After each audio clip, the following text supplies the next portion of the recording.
Baik, Assalamualaikum warahmatullahi wabarakatuh. Perkenalkan, nama saya Muhammad Amrul Hamzah dengan NIM 2224 1010 3044. Di sini saya akan mempresentasikan hasil kerja web saya. Oke, dari tugas di sini kita ditugaskan untuk membuat sebuah halaman CRUD, sebuah halaman web yang bisa melakukan CRUD, yaitu ada halaman create, read, update, dan delete. Eh, Kemudian di hosting di web server kita. Di sini ada studi kasus web tidak boleh sama antar mahasiswa. Dan kebetulan tugas ini itu memang ditugaskan di praktikum, sehingga memang setiap anak tidak eh, tidak mungkin memiliki web dengan tema yang sama. Di sini saya membuat sebuah website dengan tema pendataan sewa kamera. Seperti itu. Coba kita masuk ke filenya tugas 10. Oke, di sini saya sudah menyiapkan halaman login registernya. Jadi di sini bisa login dan register, tapi logiknya itu belum bisa. Jadi belum saya tambahkan fitur login register, namun untuk tampilan atau page-nya sudah ada, karena memang di praktikum sudah ditugaskan untuk tampilannya saja. Seperti itu. Jadi ketika saya tidak menginputkan apa-apapun, maka bisa melakukan login dan masuk ke dashboard. Begitu juga dengan fitur profile di sini. Itu masih belum bisa dipencet juga. Di sini juga masih statis, Halo Hamzah dan gambarnya ini. Nanti harusnya bisa kita buat dinamis juga dengan beberapa data banner di sini. Ini juga masih statis. Datanya masih belum dari database, hanya tampilan saja. Nah, untuk tugas kali ini itu fokusnya di CRUD datanya di bagian sini. Tombol cari ini pun juga masih belum bisa dilakukan, masih belum bisa mencari data secara dinamis dari database, masih hanya berupa tampilannya saja. Belum saya koneksikan seperti itu. Nah, kemudian kembali lagi ke fokus tugasnya, yaitu untuk CRUD. Upload kode sudah. Dengan aplikasi web yang sudah jalan di server, lakukan proses CRUD data dengan yang kotor, seperti mengandung injeksi SQL, mengandung cross-site scripting, dan pengisian inputan yang tidak sesuai ketentuan. Mari kita coba untuk melakukan CRUD yang sesuai ketentuan dulu. Di sini sudah ada 4 data awalnya. Mari kita pertama lakukan create. Di sini berarti kita sudah bisa melakukan read ya di halaman ini. Maka kita lakukan langkah selanjutnya itu create. Ini kita coba create. Ini tampilan create data saya. Kemudian kita pilih tanggalnya di sini. Sebentar, tanggal di sini kita itu bisa menginputkan tanggal. Di sini misal ini nama penyewa, misal file barang yang disewa, misal katakanlah Sony 5.000. Harganya, misal harga sewanya kita masukkan 150.000 dengan nomor telepon bebas ya. So, hmm, kira-kira seperti itu. Nah, kemudian untuk stroke ini kita opsional, bisa menampilkan atau menambahkan file atau tidak. Ini termasuk di subbab tugas yang ketiga, itu bisa melakukan create foto, bisa melakukan CRUD foto gitu. Pengguna bisa menambahkan, menghapus dan mengedit file foto, masuk ke subtugas file handling. Namun langsung kita coba di sini saja, langsung ya. Di sini mungkin saya ambil yang ini, stroke ini, open, tambah data. Oke, akan ada konfirmasi data berhasil ditambahkan dan data akan masuk di sini. Ini yang baru kita buat, itu untuk create. Kemudian mari kita coba update. Misal kita ganti nama penyewanya itu eh, Juan. Kita lakukan update data. Data berhasil diubah seperti ini. Ya berhasil keganti. Create, read, update sudah. Kemudian mari kita coba delete. Mungkin sebelum masuk ke delete data, mungkin mari kita coba delete file strukturnya dulu. Mungkin itu untuk update yang biasa ya. Kemudian mari kita coba update untuk file handlingnya. Update file handling, jadi kita itu bisa mengupdate foto, misal stroke, saya kehabisan foto stroke ya, mungkin saya bisa kasih foto apa ya, mungkin foto, hmm, ini deh, boleh deh. Tapi itu sudah dipakai di data yang lain, tapi nggak apa-apa. Kita coba aja. Nah, di sini akan ada konfirmasinya orang tiga. update data. Oke, jadi fotonya itu terupdate. Lihat di sini, sama seperti di data nomor 3 ini, sudah terupdate. Jadi, create read update untuk data itu sudah berhasil. Create read update untuk file atau foto, file di subtugas file handling juga sudah bisa dilakukan. Mari kita coba untuk delete filenya dulu. Delete fotonya, delete di bagian file handling. Di sini ada tersedia tombol terpisah untuk menghapus stroke. Kita hapus stroke, data berhasil diubah. Nah, ketika fotonya saja yang dihapus, maka di sini fotonya saja yang terhapus, tidak keseluruhan datanya seperti itu. Jadi website sudah bisa melakukan CRUD di bagian file handling. Tuh, CRUD file handling sudah bisa. Kemudian CRU juga sudah bisa di bagian data. Kemudian mari kita coba delete untuk menghapus data keseluruhan. Tombol delete-nya di sini. Ketika kita lakukan delete, nah data berhasil dihapus. Maka keseluruhan data, satu line data itu semuanya dihapus dari database. Seperti itu untuk CRUD ketika datanya sesuai. Lalu apa yang terjadi ketika kita melakukan CRUD dengan data yang kotor? Mari kita lihat poin pertamanya apa. Lakukan dokumentasikan menggunakan SQL injection. Oke, SQL injection ya. Jadi ketika kita SQL injection itu biasanya diterapkan di login ya. Login itu bisa penyerang atau attacker itu bisa masuk ke web kita tanpa melalui autentikasi. Kalau di sini karena saya tidak membuat login, mungkin akan saya contohkan di delete data ya. Kalau di sini delete data kan harus menggunakan tombol ya. Seperti ini nih bisa dilihat di pojok kiri. Di sini ada keterangan webnya ketika button ini diarahkan dia akan menghapus delete data ID 1. Seperti itu. Kemudian yang terakhir itu ID-nya 6. ID datanya 6. Nah, SQL injection bisa dicontohkan dengan cara seperti ini. Ketika masuk ke web yang masuk ke file, kemudian ID-nya ketika masukkan ID itu dikosongi atau bisa kosong atau berapapun, misal kita kosongin dengan memasukkan seperti ini, kemudian dengan statement or 1 sama dengan 1. Nah, dengan adanya ini or 1 sama dengan 1 itu bisa kita sebut dengan yang namanya SQL injection. Kenapa? Karena statement ini pasti akan menghasilkan true dan jika kita menjalankan ini maka keseluruhan data saya yang ada di database itu akan terhapus. Karena statement ini pasti true dan menjalankan delete data dan itu sangat berbahaya sekali. Sangat berbahaya sekali. Jadi ketika kita jalankan ini, keseluruhan data saya pasti terhapus. Mari kita coba jalankan. Lihat data berhasil dihapus ya. Datanya kosong. Seperti itu. Itu SQL injection. Kemudian mungkin ini localhost ya. Mungkin saya setup datanya dulu karena di sini seharusnya datanya sudah kosong. Oke, data kosong maka tabel transaksi akan saya hapus terlebih dahulu. Oke, balik ke sini saya impor lagi data yang sudah saya punya.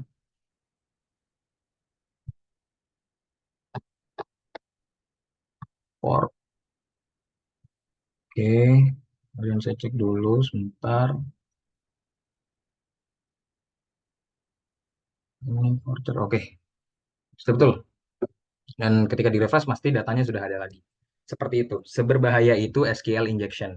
Oke, mari kita lanjut ke berikutnya yaitu XSS atau cross-site scripting ya. Cross-site scripting saya sudah coba, entah kenapa itu ketika ada query script itu ketika saya melakukan read data itu tidak terbaca di database itu akan kosong gitu. Di database-nya ada tertulis script gitu. Tapi ketika di read itu tidak menampilkan apa-apa, kosong begitu. Mungkin itu semacam proteksi terbaru ya. Saya kurang mencari tahu lebih lanjut. Saya sudah mencoba script yang dari PPT dosen, itu hasilnya kosong. Jadi ketika di read itu kosong. Ketika di read sudah kosong, saya juga sudah coba menggunakan script read atau script select dari dosen, itu juga tetap tidak terbaca ketika saya memasukkan script. Tapi di database, ketika saya masukkan di database itu ada, tapi ketika dijalankan read itu tidak ada. Tapi intinya cross-site scripting itu ketika kita memasukkan script HTML, kemudian yang dimana itu bukan berupa teks ya, ya berupa teks, tapi itu ketika dieksekusi oleh HTML itu dapat dijalankan oleh HTML. Karena script di sini tidak bisa terbaca, mungkin saya contohkan yang lain itu apa ya? Ini deh. Saya sudah siapin di sini. Itu hanya berupa div biasa gitu, bukan script dan tidak berbahaya juga. Semacam deface gitulah. Semacam deface mungkin kita saat melakukan tambah data, kita di sini isi kosong, isi-isi aja dulu, misal punya bebas, wafi gitu misal. Kemudian kita taruh scriptnya di sini. Ini bukan script ya, cuma semacam div gitu dengan beberapa styling. Harganya misal kita isi 100, bisa bebas, nomor teleponnya juga kita bisa bebas, isi berapa aja. Stroke kita kosongin saja.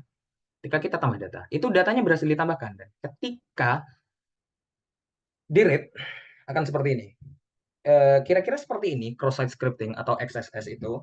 Ketika kita memasukkan sesuatu yang bukan seharusnya dimasukkan ke form input dan kemudian itu dibaca oleh dan kemudian itu masuk ke database dan kemudian dibaca oleh HTML dan itu terbacanya bukan sebagai teks biasa tapi sebagai elemen HTML seperti itu. Kira-kira cross-site scripting. Kalau kebetulan di sini cuma berupa div dengan beberapa styling semacam deface gitu ya, kira-kira seperti ini. Ketika di scroll itu masih bisa seperti itu. Jadi ya, oh ya ini belum saya terapin position fix ya, biar lebih kelihatan kayak device dia bisa di scroll gitu ya. Kira-kira seperti itu untuk cross-site scripting. Kemudian lanjut untuk poin berikutnya itu pengisian inputan pada formulir dengan tipe data yang tidak sesuai sebagian mestinya. Angka diisi teks atau sebaliknya teks diisi angka. Kalau ini mungkin kita hapus dulu ya datanya. Ketika dihapus itu sudah kembali normal. Kemudian datanya diisi eh, yang ini tanggal kan tipe datanya date dan tidak bisa diisi manual ya, harus lewat sini. Kemudian kalau kalau yang awalnya teks diisi angka tidak masalah ya karena angka juga berupa tipe datanya varchar gitu ya. Kalau angka dimasukkan ke sini itu pasti tereksekusi. Barang disewa itu misal ini juga masih misal kamera satu gitu dah. Harga, nah ini yang harusnya integer. Coba kita isi teks Juan gitu. Nomor telepon, nomor telepon ini kebetulan saya set dia varchar, mau diisi teks maupun angka tidak masalah karena varchar gitu ya. Kita tidak perlu tambahkan stroke aja biar cepat. Nah, di sini error. Akan error kenapa? Karena eh, yang harusnya string, yang harusnya integer itu kita isi string. Kebetulan ini seharusnya menampilkan text error ya. Cuman ini kayaknya ada salah satu file saya yang lupa menghapus vardam ya. Intinya, data itu tidak akan masuk. Integer itu tidak akan diterima, pasti akan menampilkan error seperti itu. Akan menampilkan error ketika yang bukan yang seharusnya buka yang tipe datanya tidak sesuai diinputkan kayak gitu. Selanjutnya akan saya terapkan yang namanya error handling atau validasi juga gitu kayak gitu.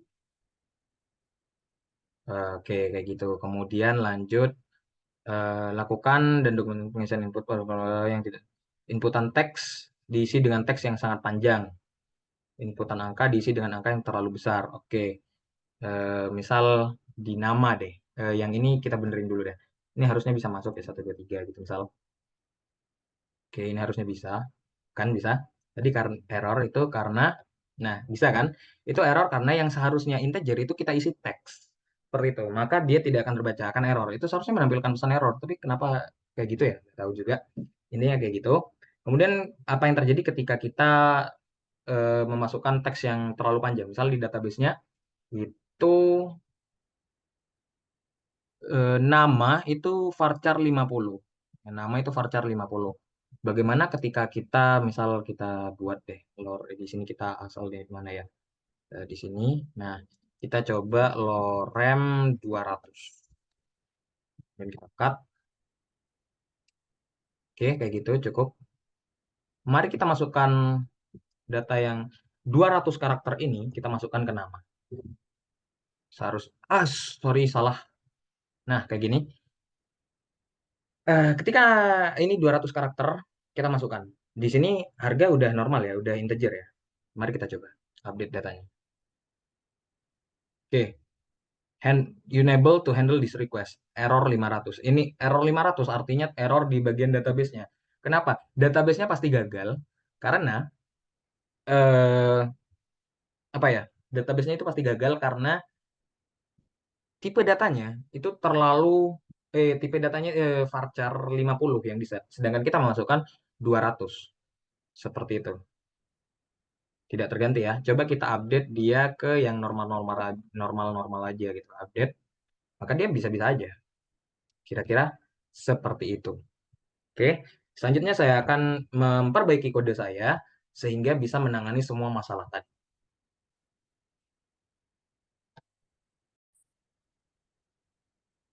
Oke, baik. Kembali lagi di sini. Saya sudah memperbaiki kode saya dan sudah saya upload ulang juga ke file tugas 10. Mari kita coba masuk ke ini dulu ya. Saya sudah memperbaiki cukup cukup banyak hal, yaitu mulai dari pencegahan pencegahan SQL injection sederhana, kemudian pencegahan sederhana dari untuk mencegah cross-site scripting, kemudian memberikan beberapa validasi dan memberikan beberapa error handling juga. Oke, mungkin bisa kita coba langsung ke tugas 10. Oke, di sini ini memang belum saya aktifkan fiturnya, cuma sebatas tampilan saja. Begitu juga dengan yang ini. Oke, mari kita coba untuk kemarin mungkin mulai dari SQL injection dulu ya. Kemarin ketika kita mau kemarin kita bisa menghapusnya itu dengan cara seperti ini. Delete. Nah, seperti ini. Ketika kita bisa delete data dengan ID-nya kita kosongin seperti ini dengan OR satu sampai dengan satu. Kemarin dengan melakukan hal seperti ini, database saya itu terhapus. Namun sekarang saya sudah mencegahnya. Jadi mari kita coba jalankan. Tuh, akan menampilkan data gagal dihapus. Mengapa hal ini terjadi? Lihat datanya masih ada. Mengapa hal ini terjadi? Karena saya sudah tambahkan di codingan saya, di model saya, itu semuanya sudah sebelum sebelum mana ya? Misal create, update dan delete. Misal di delete ya, karena boxnya di delete kan. Sebelumnya itu dia langsung delete from ID, langsung ID di sini mengambil dari ID ini langsung dari parameter. Sekarang itu kita gunakan statement dulu. Jadi mempersiapkan variable statement, kemudian di prepare terlebih dahulu, kemudian di bin param baru di execute. Jadi ada banyak proses sebelum melakukan delete sehingga itu bisa mencegah SQL injection seperti itu. Jadi tidak langsung dieksekusi seperti kemarin. Kalau kemarin datanya langsung terhapus seperti itu. Kemudian mari kita lanjut ke berikutnya yaitu cross-site scripting. Itu terjadi ketika kita menambah data. Misal di sini saya sudah siapkan. Misal ini kemarin saya hasilnya itu ketika kita masukkan yang ini, yang div ini, kita itu website saya itu seperti terdeface seperti itu. Mari kita coba masukkan lagi scriptnya. Nah, yang ini. Misal ini bebas ya, ditambahkan tambahnya ini dan bisa apalah gitu, apalah harganya 123 telepon nah seperti ini. Kemudian kemarin kita injek di sini, kita taruh scriptnya di sini, proses scriptingnya di sini. Sekarang ketika kita lakukan,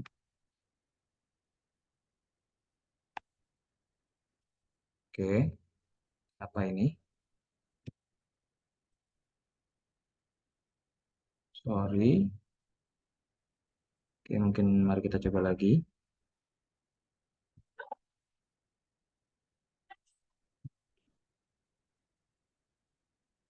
Hmm, oke.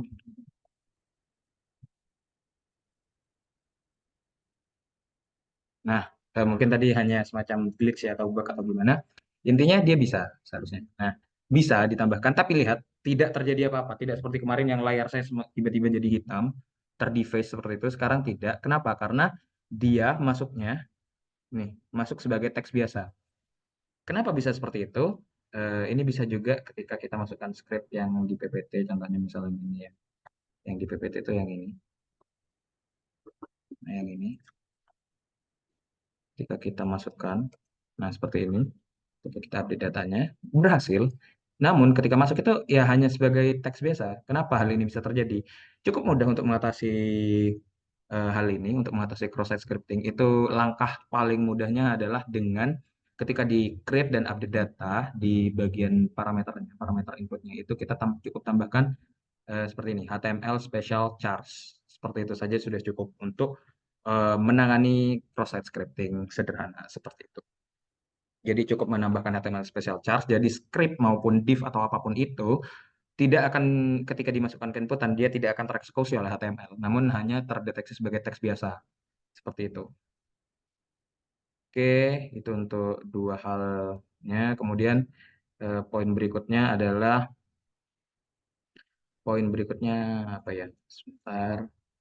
Di sini pengisian inputan pada formulir dengan tipe data yang tidak sesuai.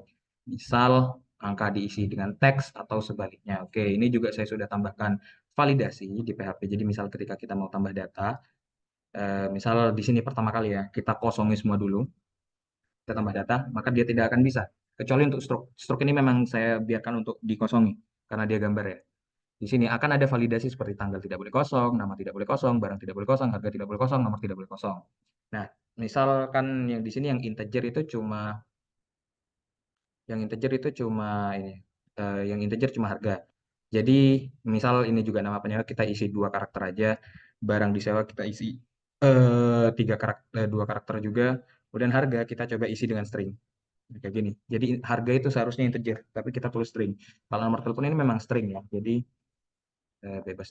Itu ya kita tambah data, itu akan dicek terlebih dahulu.